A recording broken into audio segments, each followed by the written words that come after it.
लोकसभा चुनाव 2024 के परिणाम के बाद जो लोग जीते उनके यहाँ जश्न का माहौल, लेकिन जो बेचारे हार गए वो चिंतन मंथन में लगे हैं और ये भी तय कर रहे हैं कि किन्होंने दगा किया और किन्होंने वफा किया। दरअसल इस वक्त गहमा गहमी का माहौल किशनगंज लोकसभा क्षेत्र में है, क्योंकि लगातार अख्तरुल ईमान साहब जो ऑल इंडिया मजलिस इत्तेहादुल मुस्लिमीन से आते हैं, 2 बार लगातार 2019 और 2024 का चुनाव हार गए मजलिस के बैनर तले। उसी तरीके से अगर हम मास्टर मुजाहिद साहब की बात करें, जो एनडीए के प्रत्याशी थे और नीतीश कुमार के काफ़ी चहेते हैं, इससे पहले विधानसभा चुनाव हारे, अब की बार लोकसभा चुनाव हार चुके हैं। तो ऐसे में जहां एक तरफ डॉक्टर जावेद साहब के खेमे में मुलाकातों का सिलसिला जारी है, जश्न का माहौल है, वहीं दूसरी तरफ अख्तरुल ईमान साहब और मास्टर मुजाहिद साहब के हलके में, उनके खेमे में चिंतन मंथन हो रही है इस बात को लेकर के कि आखिर चूक कहाँ हुई, भूल कहाँ हुई, किसने वफा किया, किसने दगा किया। साथ ही साथ ये भी चर्चा हो रही है कि क्या आने वाले दिनों में जिस तरीके से देश की सियासत की अगर हम बात करें, जिस तरीके से नरेंद्र मोदी को रोकने के लिए राहुल और केजरीवाल, हालांकि दोनों ही की विचारधारा अलग अलग, मोदी को रोकने के लिए अलग एक साथ हो गए, तो क्या आने वाले दिनों में डॉक्टर जावेद को रोकने के लिए क्या मास्टर मुजाहिद आलम और अख्तरुल ईमान एक खेमे में आ सकते हैं?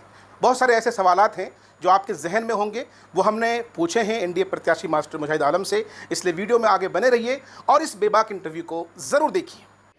चुनाव परिणाम बिल्कुल आशा के विपरीत है। हम लोग विकास के नाम पर जो हम लोगों ने लोगों की खिदमत की है, सेवा की है, उसके नाम पर चुनाव लड़ा था, जनता के बीच गए थे, लेकिन जो हमारे विरोधी थे वो सांप्रदायिक आधार पर जो है वोटों का ध्रुवीकरण करने में सफल रहे। और मैं समझता हूं कि हम लोग जो अपनी बात, जो विकास की बात है, जो लोगों की हम लोगों ने सेवा की है, खिदमत की है, वो जनता तक हम लोग सही ढंग से नहीं पहुंचा पाए। यही हार का एक प्रमुख कारण है। दूसरा कारण है, जितने भी बड़े बड़े लोग, पूंजीपति हो, माफिया हो, चाहे जो है बालू माफिया हो, ज़मीन माफिया हो, और जो है पूंजीपति लोग, जो बड़े बड़े दबंग लोग, वो सारे लोग मेरे विरुद्ध में थे। और जो है कुछ अपने लोग भी साथ में रह करके धोखा किए। उन लोगों को डर था कि कहीं आगे जो है हम लोगों के लिए खतरा न हो। ये इशारा किस तरफ है? इशारा मैं किनका नाम लूं, कई लोग उसमें शामिल हैं, तो वो सब जग जाहिर है। अब मैं किसी का नाम, वैसे गंदे लोगों का नाम अपनी जुबान से लेना नहीं चाहता हूँ। अच्छा, अवाम में ये चर्चा है मार साहब, अवाम में इस बात को लेकर चर्चा हो रही है कि जिस तरीके से लगातार अख्तरुल ईमान साहब इलेक्शन हार रहे हैं एमआईएम से, और लगातार 2 इलेक्शन मास्टर मुजाहिद साहब भी जदयू से हार रहे हैं, तो अवाम में से ये आवाज़ उठ रही है कि क्योंकि आप दोनों पहले भी दोस्त थे, फिर से अगर दोस्त हो जाते हैं, जिस तरीके से केंद्र में राहुल और केजरीवाल हाथ मिला सकते हैं, तो मुजाहिद साहब और अख्तरुल ईमान साहब हाथ क्यों नहीं मिला सकते हैं? अगर ऐसा कुछ होता है तो क्या मास्टर मुजाहिद साहब की तरफ से पहल होगी? ऐसी तो अभी कोई बात नहीं है। मैं राजनीति में आया लोगों की खिदमत करने के लिए।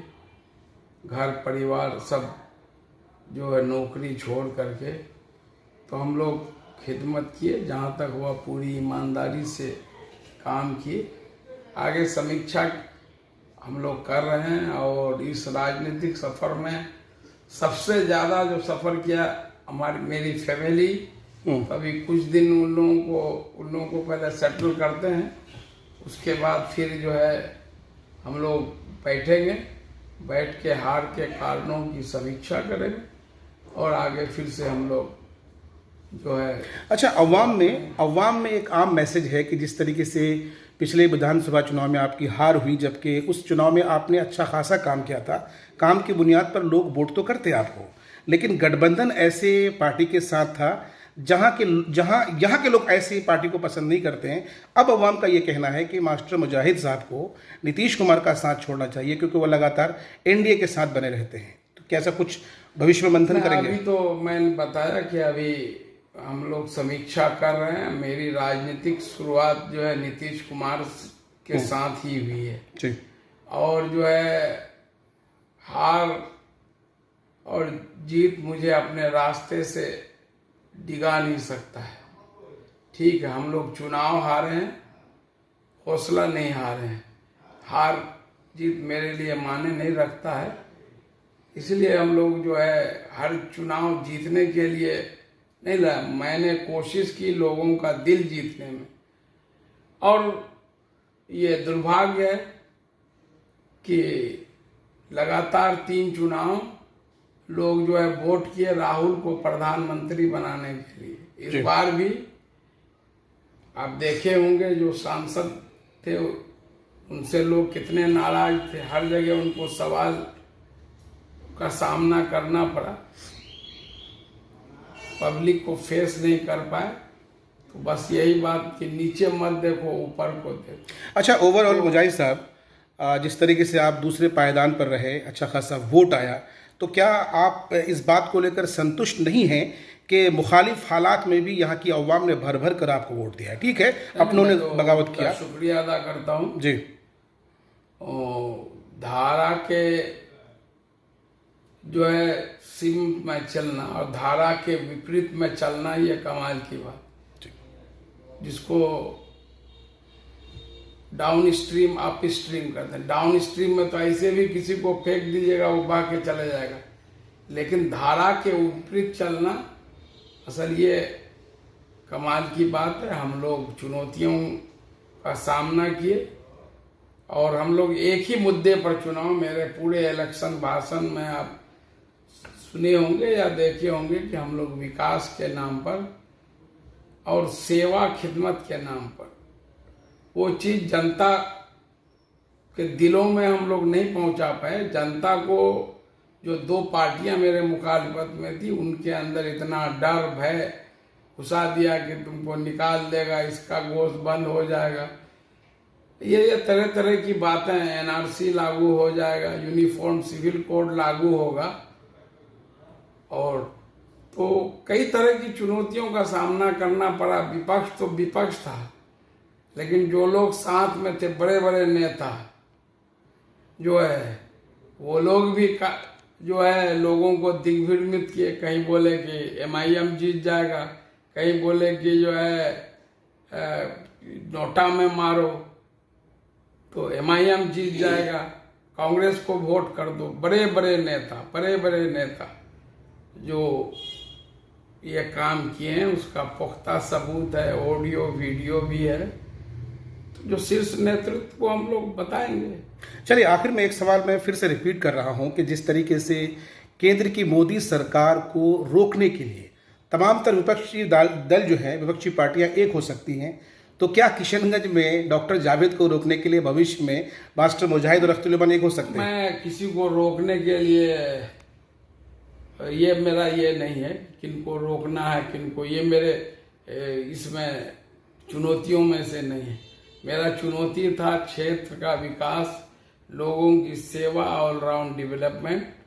ये तो जनता की प्राथमिकता थी कि वो किन मुद्दों पर वोट करती है, किन मुद्दों पर वोट की। मैं किसी को रोकने के लिए नहीं आया था और न मैं किसी को हराने के लिए राजनीति में आया हूँ। मैं एक मिशन के तहत क्षेत्र के विकास और जनता की सेवा खिदमत के लिए राजनीति में आया हूँ। या जब तक राजनीति में रहूँगा ये काम चलेगा। चुनाव हार जीत होते रहता है, उससे हम डरने वाले नहीं हैं, सहमने वाले नहीं हैं, और अपने लोगों से भी कहते हैं कि आप धैर्य बनाए। लोग बहुत जो है मायूस हैं, तो इसमें मायूस होने की कोई बात नहीं है। जीत कर ही कोई काम नहीं कर। मैं आपके लिए, जिन लोगों ने मेरे लिए तन मन धन से इस चुनाव में साथ खड़ा रहा, मैं आखिरी सांस तक ऐसे लोगों के लिए खड़ा रहूँगा। और जो है इसीलिए धैर्य बनाए रखिए। वक्त जाने में टाइम नहीं लगता है, वक्त बीतने में। और जो गलत लोगों के खिलाफ और पूरी तरह से, जितने माफियाओं के खिलाफ और मजबूती से लड़ाई लड़ूंगा।